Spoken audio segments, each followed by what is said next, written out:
உங்கள் வீட்டு அரிசி பருப்பில் வண்டு பூச்சி வராமல் இருக்கணும்னு நினச்சிங்கன்னா கண்டிப்பாக இன்றைக்கி வீடியோவில் நான் ஷேர் பண்ணியிருக்கேன் இந்த டிப்பை ட்ரை பண்ணி பாருங்கள். Hi friends, welcome back to our channel. எல்லோரும் எப்படி இருக்கீங்க? கண்டிப்பாக நல்லா இருப்பீங்க நம்புகிறேன். இன்றைக்கி நம்ம சேனலில் டே டு டே லைஃப்பில் நம்ம எல்லாருக்குமே ரொம்ப யூஸ்ஃபுல்லாக இருக்கக்கூடிய கிச்சன் டிப்ஸ் அண்ட் ட்ரிக்ஸ் தான் ஷேர் பண்ணியிருக்கேன். ஸோ வீடியோ இன்ட்ரெஸ்டிங்காக இருக்கும், ஸ்கிப் பண்ணாமல் ஃபுல்லாக பாருங்கள். அதுக்கு முன்னாடி நீங்கள் இப்போ தான் நம்ம சேனலை ஃபஸ்ட் டைம் பார்க்குறீங்கன்னா இப்போவே சப்ஸ்கிரைப் பண்ணிக்கோங்க, கூட இருக்க பெல் சிம்மில் கிளிக் பண்ணிக்கோங்க. இப்போ வாங்க வீடியோக்குள்ளே போலாம்.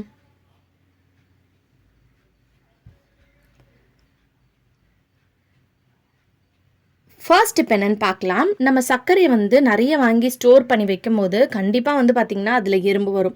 அது வராமல் இருக்கிறதுக்கு நம்ம எல்லாருமே இந்த மாதிரி லவங்கம் தான் பார்த்திங்கன்னா போட்டு வைப்போம்.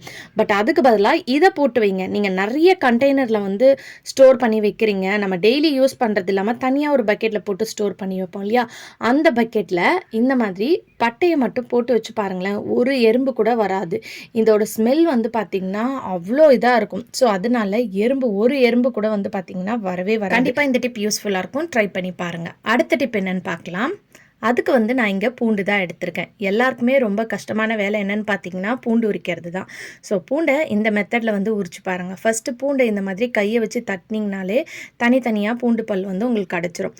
அதுக்கப்புறம் திக்கான பிளாஸ்டிக் கவர் பார்த்து எடுத்துக்கோங்க. இப்போது நம்ம பருப்பு இந்த கோதுமாவெலாம் கட் பண்ணுறோம் பாருங்கள், அந்த கவர் நல்லா திக்காக இருக்கும். ஸோ என்கிட்ட இல்லை, அதனால் நான் வீடியோவில் காட்டுறதுக்காக இந்த கவர் எடுத்திருக்கேன். அதை அதுக்குள்ளே பூண்டை போட்டுட்டு இந்த மாதிரி கவரை நல்லா ஃபோல்ட் பண்ணிவிட்டு நம்ம சப்பாத்தி திரட்டுற கட்டை இருக்கும் இல்லையா, அதை வச்சு இந்த மாதிரி தட்டுங்க. ஒரு 2-3 வாட்டி தட்டிட்டு கவர் ஓப்பன் பண்ணி பாருங்கள். பார்த்திங்கன்னா உங்களுக்கு பூண்டு தனியாக, அந்த பூண்டு தோல் தனியாக வந்துடும். அந்த மாதிரி வந்துருச்சுன்னா ஓகே. இதை பாருங்கள். ஸோ உங்களுக்கு ஈஸியாக நீங்கள் உரித்து எடுத்துடலாம். இன்னும் இந்த மாதிரி சின்ன சின்ன பூண்டுனா உரிக்கிறதுக்கு ரொம்ப கஷ்டமாக இருக்கும் இல்லையா, ஸோ அந்த டைமில் இந்த டிப்பை ட்ரை பண்ணி பாருங்கள், ரொம்ப யூஸ்ஃபுல்லாக இருக்கும். திருப்பி உங்களுக்கு ஒரு 2-3 வாட்டி தட்டிக்கோங்க. உங்களுக்கு சரியாக அந்த தோல் உறிஞ்சு வரல அப்படின்னு நினச்சிங்கன்னா இந்த மாதிரி ஒரு 2-3 வாட்டி தட்டினீங்கன்னா போதும். ஈஸியாக நீங்கள் எவ்வளோ பூண்டு இருந்தாலும் உரித்து எடுத்துடலாம். கண்டிப்பாக இந்த டிப் ஒர்க்கிங் உமன்ஸ்க்குலாம் ரொம்ப யூஸ்ஃபுல்லாக இருக்கும், ட்ரை பண்ணி பாருங்கள். அடுத்த டிப் என்னன்னு பார்க்கலாம். வெங்காயம் தான் எடுத்திருக்கேன். இந்த வெங்காயத்தை நம்ம நிறைய வாங்கி ஸ்டோர் பண்ணி வைக்கும்போது கெட்டு போகாமல் இருக்கணும்னு நினச்சிங்கன்னா இந்த டிப்பை ஃபாலோ பண்ணிக்கோங்க. மேலே பார்த்திங்கன்னா எக்ஸ்ட்ராவாக இருக்கக்கூடிய இந்த தோலெல்லாம் உரிச்சிட்டு இந்த மாதிரி நல்லா காற்று போடுற பேஸ்கெட், அதாவது இந்த மாதிரி ஹோல்ஸ் இருக்கும் பார்த்திங்களா, அந்த மாதிரி பேஸ்கெட்டில் நீங்கள் போட்டு வச்சிங்கனாலே ரொம்ப நாள் வரைக்கும் பார்த்திங்கன்னா வெங்காயம் ஃப்ரெஷ்ஷாக இருக்கும். முடிஞ்ச அளவுக்கு வெங்காயம் வாங்கிட்டு வந்த உடனே நீங்கள் வெயிலில் ஒரு 10 நிமிஷம் வச்சு எடுங்க. அந்த மாதிரி வைக்கும்போது அதில் இருக்கிற மாய்ஸ்சர்லாம் பார்த்திங்கன்னா உங்களுக்கு அப்சர்வ் ஆகிடுறதுனால ரொம்ப ஃப்ரெஷ்ஷாக இருக்கும். அப்படி இல்லைன்னா நீங்கள் வெங்காயம் ஸ்டோர் பண்ணி வைக்கிற அந்த பேஸ்கெட்டில் இந்த மாதிரி நியூஸ் பேப்பரை குட்டி குட்டி பீஸாக கட் பண்ணி இந்த மாதிரி பால்ஸ் மாதிரி போட்டு வைங்க. இந்த மாதிரி போட்டு வைக்கும்போது இந்த நியூஸ் பேப்பர் பார்த்திங்கன்னா இதில் இருக்கக்கூடிய மாய்ஸ்சரை அப்சர்வ் பண்ணிக்கும். அப்போது பார்த்திங்கன்னா உங்களுக்கு வெங்காயம் ரொம்ப நாள் வரைக்கும் கெட்டு போகாமல் ரொம்பவே ஃப்ரெஷ்ஷாக இருக்கும். ட்ரை பண்ணி பாருங்கள். அப்படி உங்களால் வெயிலில் வெங்காயம் வைக்க முடியல அப்படின்னா, ஏன்னா அப்பப்போ மழை பெய்யுது இல்லையா, ஸோ அந்த டைமில் இந்த டிப்பை ஃபாலோ பண்ணிக்கோங்க. எண்ணெய் இருக்கு இல்லையா, கொஞ்சமாக தேங்காய் எண்ணெய் எடுத்துகிட்டு இந்த மாதிரி மேலே இந்த வெங்காயத்தோட மேலே இந்த பகுதியில் அப்ளை பண்ணி விடுங்க.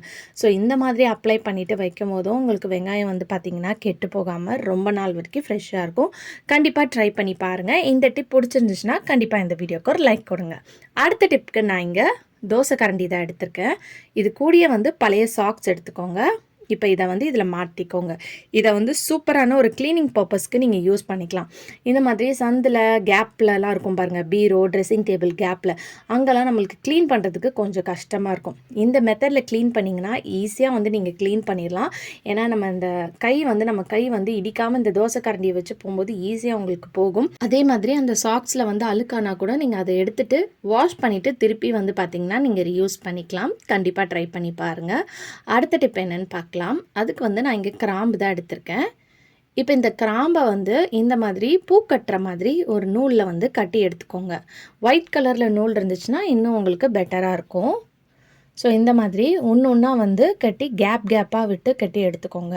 நான் ஒன்று ஒன்றா வச்சு கட்டிக்கிறேன். நீங்கள் 2-2 கூட நம்ம பூ கட்டுவோம் இல்லையா நார்மலாக, அந்த மாதிரி கட்டி எடுத்துக்கலாம். ஸோ இந்த மாதிரி நல்லா கட்டி எடுத்துக்கோங்க. இது எதுக்கு நம்ம யூஸ் பண்ண போகிறோம்னு பார்த்திங்கன்னா, நம்ம வீட்டில் அரிசி பருப்பு இதெல்லாம் ஸ்டோர் பண்ணி வைப்போம். பட் நிறைய லெவலில் வந்து நம்ம வாங்கி ஸ்டோர் பண்ணி வைக்கும்போது கண்டிப்பாக வந்து அதில் வண்டு பூச்சி வந்து பார்த்திங்கன்னா வந்துடும். ஒன்றுத்தில் வந்துட்டாலே எல்லாத்துலேயும் அப்படியே நெக்ஸ்ட்டுன்னு வந்து பார்த்திங்கன்னா உங்களுக்கு வந்துடும். அது வராமல் இருக்கிறதுக்கு இந்த டிப்பை ஃபாலோ பண்ணிக்கோங்க. நம்ம அப்படியே வந்து பருப்பு பூண்டெல்லாம் போட்டு வச்சோன்னா நம்ம எடுத்து அது யூஸ் பண்ணும்போது அந்த அரிசி கூடயோ பருப்பு கூடயோ வந்து அது மிக்ஸ் ஆகி வந்துடும். இந்த மாதிரி நீங்கள் கயிறு கட்டி போட்டு வைக்கும்போது உங்களுக்கு அது வந்து ஈஸியாக இருக்கும் உங்களுக்கு அதுலேயே இருக்கிறதுக்கு மெயின்டைன் பண்ணுறதுக்கு. இப்போ வந்து ஃபஸ்ட்டு 2 மெத்தட் காமிச்சிருக்கேன். உங்களுக்கு எந்த டிப் யூஸ்ஃபுல்லாக இருந்தாலும் ட்ரை பண்ணுங்கள். ஆல்ரெடி வந்து இந்த டிப்பை வந்து நான் ஆல்ரெடி ஒரு வீடியோவில் ஷேர் பண்ணியிருக்கேன். அது என்னென்னு தெரிஞ்சுக்க கார்ட்ஸில் கொடுக்குறேன், இல்லைனா டிஸ்கிரிப்ஷனில் கொடுக்குறேன், செக் பண்ணி பார்த்துக்கோங்க. இப்போ இந்த அரிசியை வந்து பார்த்திங்கன்னா நம்ம ஸ்டோர் பண்ணி வைக்கிறதுக்கு முன்னாடி இந்த மாதிரி ஒரு லேயர் மாதிரி கொஞ்சம் அரிசியை போட்டுட்டு இதில் வந்து முழு பூண்டு இருக்கும் பார்த்திங்களா, அந்த பூண்டை வந்து ஒரு 2 பூண்டை இந்த மாதிரி வச்சு விட்டுருங்க. இந்த மாதிரி வச்சு விடும்போது இதோட ஸ்மெல்லுக்கு வந்து ஒரு வண்டு பூச்சி கூட வந்து பார்த்திங்கன்னா உங்களுக்கு வராது. அப்படியே வந்து உங்களுக்கு வண்டு பூச்சி வந்து அரிசியில் வந்துருச்சுனாலுமே நீங்கள் இந்த மாதிரி பூண்டு வந்து நல்லா இடித்து வச்சு விடுங்க. இடித்து வச்சு விடும்போது அந்த ஸ்மெல்லுக்கு வந்து பார்த்திங்கன்னா அதில் இருக்கக்கூடிய எல்லா வண்டும் வந்து தானாக வந்து வெளியே வந்துடும்.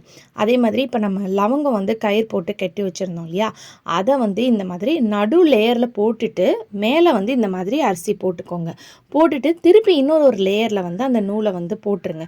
போட்டுட்டு அதுக்கப்புறம் மேலே இந்த மாதிரி அரிசி போடுங்க. நான் கொஞ்சமாக அரிசி ஸ்டோர் பண்ணி வச்சுருக்கனால இப்படி பண்ணியிருக்கேன். நீங்கள் நிறைய அரிசி ஸ்டோர் பண்ணி வைக்கிறதா இருந்தால் அந்த லவங்கத்தை ஒரு 3 கயிறில் கட்டிட்டு லேயராக போட்டு நீங்கள் போட்டு வச்சு ஸ்டோர் பண்ணிங்கன்னா கண்டிப்பாக உங்களுக்கு ரொம்ப யூஸ்ஃபுல்லாக இருக்கும். ஒரு வண்டு பூச்சி கூட வராது. ட்ரை பண்ணி பாருங்கள். அடுத்த டிப் என்னன்னு பார்க்கலாம். அதுக்கு நான் இங்கே ஒரு பவுல் தான் எடுத்திருக்கேன். இதில் வந்து கொஞ்சமாக வந்து மஞ்சத்தூள் வந்து சேர்த்துக்கோங்க. இப்போ இது கூடயே வந்து பேக்கிங் சோடா இருக்கும் இல்லையா, அந்த பவுடரும் வந்து கொஞ்சம் சேர்த்துக்கோங்க. இது ரெண்டுத்தையும் சேர்த்துட்டு இந்த மாதிரி நல்லா ஷேக் பண்ணாலே உங்களுக்கு ரெண்டுமே வந்து நல்லா மிக்ஸ் ஆயிரும்.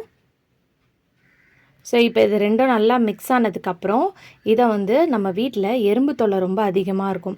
இந்த டைல்ஸ் ஓரங்களில் இந்த கார்னர்லலாம் இருக்கும். அந்த இடத்துல இந்த மாதிரி பவுடரை ரெடி பண்ணி நீங்கள் போட்டு வச்சிட்டிங்கன்னா உங்களுக்கு ஒரு எறும்பு தொல்லை கூட வந்து பார்த்திங்கன்னா வரவே வராது. நம்ம வந்து மோஸ்ட்லி வந்து ஏதாவது ஸ்வீட்லாம் செஞ்சோம், அதை சாப்பிட்டு பசங்க ஏதாவது கீழே போட்டாங்கன்னா வீட்டை சுற்றி வந்து பார்த்திங்கன்னா எறும்பு இருக்கும். இந்த மாதிரி ரெடி பண்ணி போட்டு வைங்க. அதே மாதிரி பால் கூட நம்ம பாத்திரம் வைக்கும்போது அதை சுற்றி வந்து பார்த்திங்கன்னா எறும்பு வந்து அதில் ஏறும்.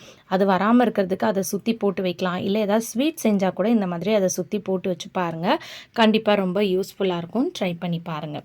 ஓகே ஃப்ரெண்ட்ஸ், இன்றைக்கி வீடியோவில் நான் ஷேர் பண்ணி இந்த டிப்லேருந்து ஏதாவது ஒரு டிப் கண்டிப்பாக உங்களுக்கு யூஸ்ஃபுல்லாக இருக்கும். அப்படி யூஸ்ஃபுல்லாக இருந்துச்சுன்னா மறக்காமல் நம்ம சேனலை லைக் பண்ணுங்கள், ஷேர் பண்ணுங்கள், கமெண்ட் பண்ணுங்கள், சப்ஸ்கிரைப் பண்ணிக்கோங்க. தேங்க்யூ ஃபார் வாட்சிங்.